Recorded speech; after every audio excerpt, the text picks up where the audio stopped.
안녕하세요. 부동산 전문 변호사 공인중개사 김태호입니다. 오늘 가계약금에 대해서 한번 보겠는데요.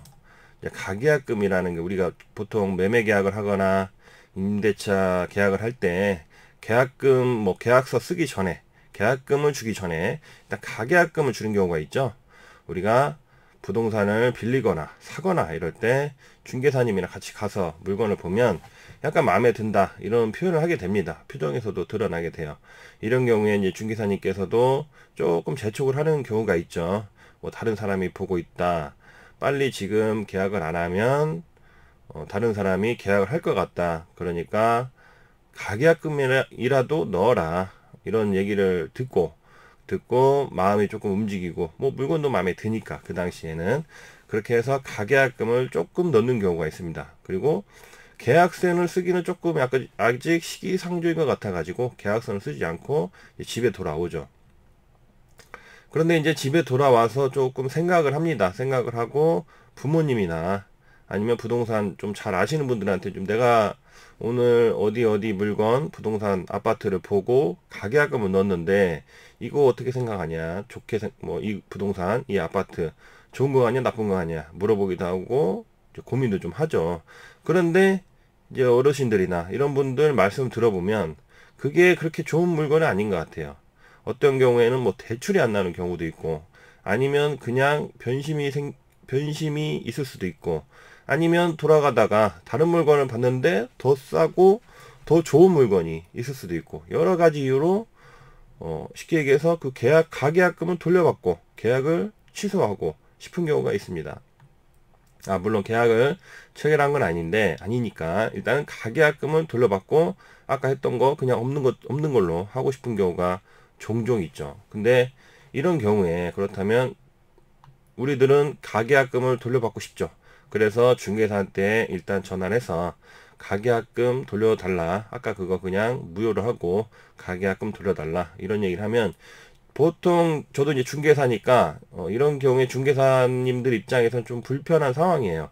왜냐하면 가계약금까지 넣었다는 거는 그 계약이 거의 다 됐고 그런 경우에는 중개사 입장에서는 그 계약 수수료를 받을 수 있죠. 그런 직전까지 왔는데 이제 고객님이 변심을 해서 안 한다고 하면 조금 실망스러운 상황이긴 합니다.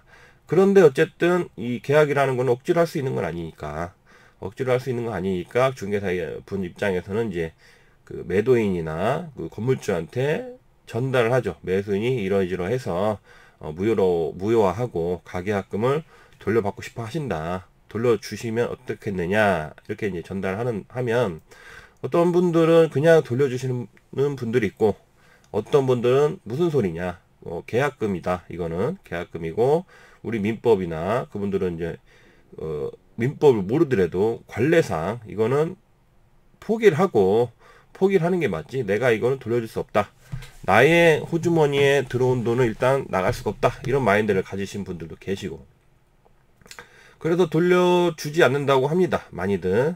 자, 이런 경우에 가계약금을 돌려받을 수 없을까요?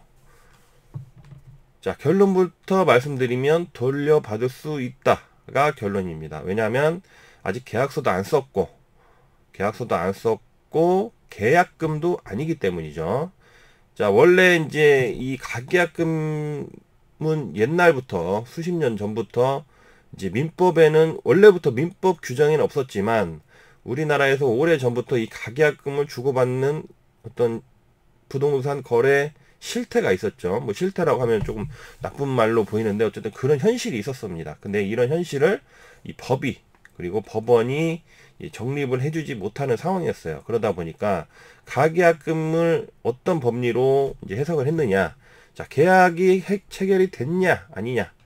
이 법리로 봐가지고 계약의 어떤 중요 내용이 매매 목적물이나 대금, 뭐 계약 일자, 인도 일자, 중도금 일자, 뭐 임차인이나 이런 처리, 이런 구체적인 부분이 정해졌다면 가계약금을 지급할 당시에 그런 부분이 정해졌다면 계약이 체결된 걸로 봐서 그렇다면 이거는 계약금이기 때문에 결론적으로 매수인은 이거를 돌려받지 못한다. 이게 이제 결론이었고 그게 아니라 계약에 관한 중요한 요소가 정해져 있지 않다면 그 계약은 성립되지 않은 거기 때문에 이 가계약금 주고받은 것은 결국 부당이득이 돼서 부당이득 반환 법리로 돌려줘야 된다. 이런 법리였습니다. 그리고 이런 법리가 이제 대법원 판례가 있었어요. 있었지만 지방 모든 사실관계가 다 다르죠. 그리고 뭐 실체적 어떤 진실에 따라서 계약관계가 다 다양하기 때문에 체결됐는지 이 계약이 체결 안 됐는지 해석이 분분했습니다. 그래서 1심 판결이나 2심 판결 법원에서도 혼란스러웠던 경우가 있었죠. 똑같은 사건이 여기 가면 원고 승소고, 그러니까 지급자 승소, 뭐 다른 데 가면 결론이 반대로 나오기도 하고 좀 혼란스러웠습니다. 그런데 이제 최근에 2021년 9월 30일이죠. 이제 물론 이건 이제 법원 판례 입장에서 보면, 우리 이제 법원 입장에서 보면 최근 판례입니다. 21년 9월 30일 날 대법원이 2021-248-312 판결에서 이 가계약금의 성질과 반환받을 수 있는 요건에 대해서 정리를 하였습니다. 한번 제가 요지를 한번 읽어 드리겠습니다. 가계약금은 당사자 사이에 확정적인 매매계약이 체결된 것이 아니라 당사자들 사이에 장래의 교섭에 따라 매매계약이 체결되지 않을 수도 있는 불확실한 상태임을 전제로 하여 단지 계약 협상의 우선권을 부여하는 것으로 매매계약 체결에 앞서 매수인이 매도인에게 교부하는 가계약금은 기본적으로 매수인이 매도인에게 목적물에 관한 매매계약을 체결할 의사가 있음을 밝히면서 장차 계속될 매매계약 교섭의 기초로 지급한 일종의 증거금으로서 향후 매수인과 매도인 사이에 본계약이 체결될 경우에는 그 돈을 계약금의 일부의 지급에 가름하되 본계약이 체결되지 않는 경우에는 이를 반환할 것이 전제된 돈으로 보아야 한다.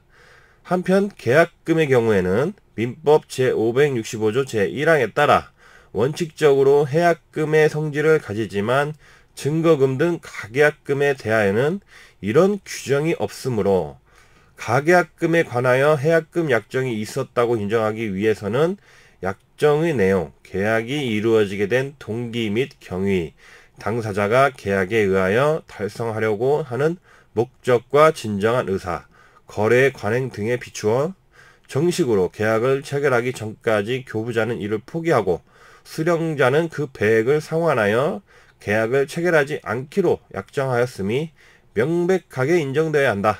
라는 게 이 대법원 판결의 요지였습니다. 자, 정리하면 가계약금은 계약금이 아니고 일단 그냥 그 계약 체결 교섭이 있었다는 증거금이라는 거죠. 증거금이고 계약금이 아니기 때문에 민법 제565조 제1항이 그대로 적용될 수가 없고, 이런 경우에는 당사자 약정에 의한다. 그래서 당사자가 약정에 따라서 교부자는 이를 포기하고 수령자는 그 배액을 상환하여 그 계약을 취소시킬 수 있다는 약정이 없었다면 이 결론적으로 교부자는 가계약금을 돌려받을 수 있다는 거죠. 약정 요무에 따라서 돌려받을 수 있는지 없는지가 정해진다는 것입니다. 그래서 지금 대법원 판례가 이렇게 명확하게 가계약금의 성질과 반환 요건에 대해서 정리를 했기 때문에 이 판례대로 이제 앞으로 지방 법원이든 뭐 고등 법원이든 판결을 하게 되겠죠. 그래서 가계약금에 대한 분쟁은 줄어들 것으로 예상이 됩니다. 물론 저도 부동산 관련 소송을 하면서 이 가계약금 사건을 최근에 이제 판결을 받은 적이 있었고요. 자, 부산지방법원 판결이었는데 이 사건은 이제 건물 매매 계약이었습니다. 26억 하는 건물 매매 계약이었고, 부산에 있는 이제 이 사건에서 가계약금은 5천만 원이었어요. 그래서 매도인께서 5천만 원을 지급했고 나중에 이제 돌려달라고 했는데 매도인이 돌려주지 못하겠다, 이랬던 사건이었는데, 이 사건에서 저는 이제 당연히 이 대법원에서 설시한 내용 거의 비슷하게 주장을 했고, 이 관련된 이와 비슷한 1심 판결문도 이제 인용을 하면서 주장을 했고, 여기 대해서 이제 매도인께서는, 그러니까 수령자는 매매 계약이 체결됐고 자기도 이 매수인이, 그러니까 원고 매수인이 계약을 체결하려고 하다가 안 해가지고 손해를 봤다 이런 식으로 주장을 했었지만 결론적으로 저희 원고 매수인이 전액 승소를 했고 1심 판결 주문에서 5천만 원과 그 이자를 지급하라. 그리고 소송 비용도 피고가 전액 부담하라. 라는 판결을 받을 수가 있었습니다. 그래서 이제 저도 어느 정도 성공 보수도 받았고 매도인 그 수령 그 지급자 매수인께서도 안도의 한숨을 내셨죠. 물론 자기 돈 갖다가 소송 비용 조금 들어갔고 시간이 거의 한 6개월 이상 흘렀었는데 그래도 아예 못 받는 것보다 낫고 5천만 원이라는 큰 돈이었기 때문에 이 돈을 무사히 회수를 할 수가 있었습니다.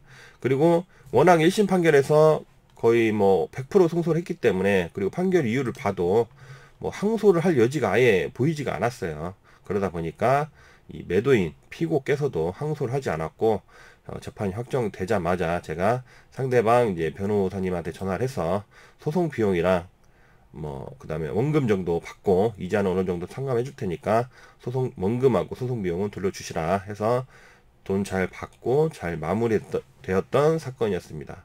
그래서 아직까지도 이 판례를 모르시는 분들이 많이 계실 것 같고 가계약금이 보통 가계약금 좀 소액이잖아요. 우리가 보통 실생활에서 많이 이루어지는 가계약금은 그러다 보니까 포기하거나 못 받는 경우가 있는데 이제 이런 판례가 있으니까 그 대법원 판례가 있으니까 이 판례 요건에 해당되는지 여부를 잘 판단을 하셔가지고 꼭 잊지 말고 받으셨으면 좋겠습니다. 자, 지금까지 부동산 전문 변호사 공인중개사 김태우였습니다. 감사합니다.